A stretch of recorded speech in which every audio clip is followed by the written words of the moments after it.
Beloved Saints, today's 5-minute message of redemptive history is about the Salvation and Covenant, Part 3, from the 5th book of Redemptive History series, The Promise of the Eternal Covenant.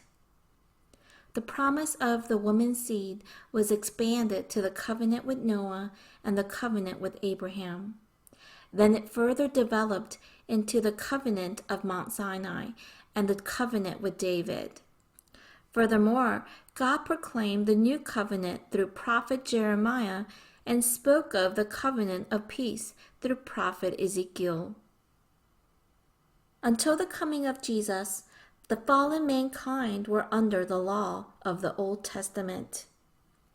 Galatians 3 verse 23 states, "But before faith came, we were kept in custody under the law, being shut up to the faith which was later to be revealed."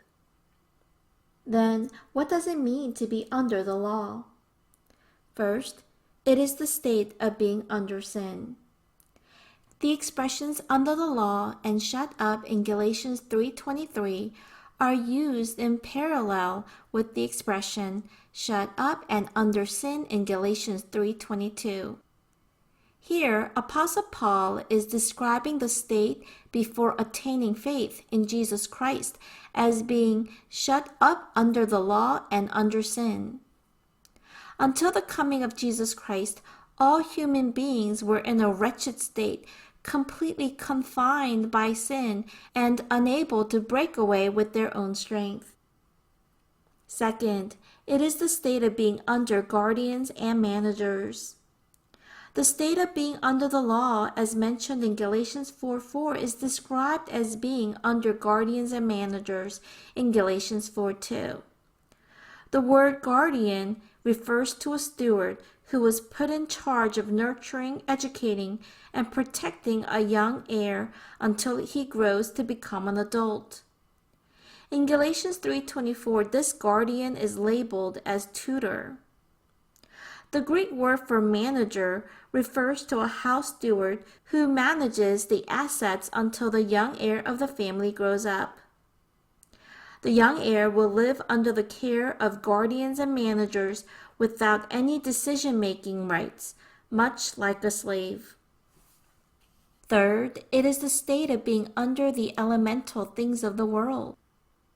The expression under the law in Galatians 4:4 is expressed in Galatians 4:3 as under the elemental things of the world. The elemental things in Greek means fundamental principles, basic components, or elements. This is used to signify elementary or rudimentary teachings. It is necessary to have them, but we cannot stay there continuously because there will be no progress or development.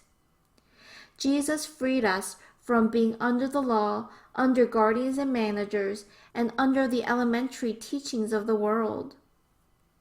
Galatians 4 verses 4-5 states, "But when the fullness of the time came, God sent forth his Son, born of a woman, born under the law, in order that he might redeem those who were under the law, that we may receive the adoption as sons." Beloved saints, when we are in Jesus, we will no longer be under the law, and we will be able to perfectly keep the law. The reason is because Jesus did not come to abolish the law, but to fulfill and complete it. Matthew 5:17 states, "Do not think that I came to abolish the law or the prophets. I did not come to abolish, but to fulfill." So today, let us abide in Jesus and bear fruits of faith in our lives. I bless in the name of the Lord.